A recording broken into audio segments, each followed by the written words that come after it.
Exploitation Section. Exhibitors Trade Review, April 29, 1922. Black and white stills are extensively used in displays in Brazil. Manager Adams of the Teatro Palacio, Porto Alegre, Brazil, put plenty of them in front of his house for Universal's The Moonriders and The Great Air Robbery, and the natives liked them so much that most of the stills disappeared. A judicious use of hand-painted cards with a poster or two made a very attractive display for First National's Shattered Idols that, blending with the decorations, was thoroughly in keeping with the quiet dignity of the Majestic's lobby, Portland, Oregon. The Forum, Hillsboro, Ohio, played two First Nationals, The Rosary and a comedy, The Paleface. They centered their lobby display on the Rosary and put out a street ballyhoo for the Paleface in the way of a girl painted and dressed up to represent an Indian. She was asked on several different occasions whether or not she was a real squaw, so good was her makeup. Cutting the lions out of two 24-sheet posters and mounting them on beaverboard, then placing them on top of the marquee of the Jackson, York, Pennsylvania, was a good exploitation stunt for Goldwyn's Theodora. It was lighted by red lights at night, so it was just as valuable then, if not more so, as it was in the daytime. 3 beaverboard hearts were the mainstay of Manager Johnson's display for First National's Love's Redemption, and the one in the center reached nearly to the ceiling.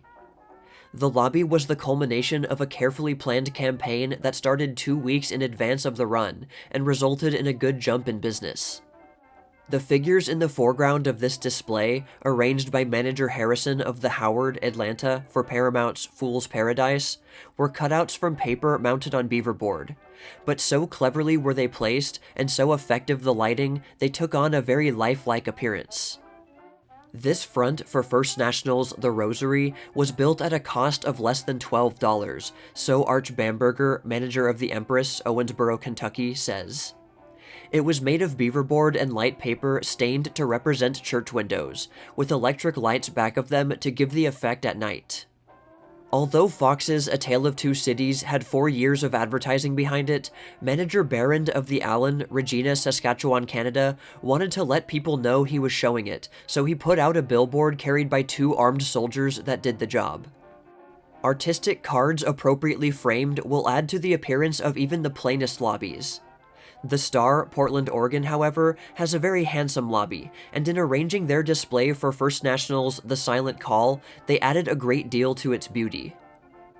When Charles Ray came to the Metropolitan, Atlanta, in First National's The Barnstormer, Manager Patterson thought his lobby was most too dignified, so with a little hand-painted scenery, he changed it to the Town Hall, that brought back memories of one-night stands through the tank townspeople have read of. This front called to a halt every passerby when Paramount's Her Mate, Moran of the Lady Letty, played the Howard, Atlanta. In the left foreground stood a miniature lighthouse in which a light burned constantly, the revolving effect being attained by means of electrical devices.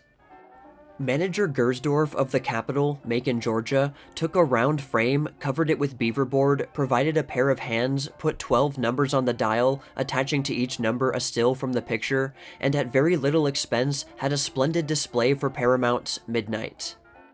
Abe Levy of the Strand, Waco, Texas, used a combination of stars in his display for First National's Stardust that helped materially to put this picture over to big business.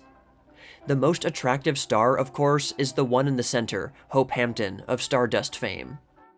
Universal has made a tie-up with the manufacturer of a new shampoo that will be national in its scope, and you will probably see a duplicate of this window in your town.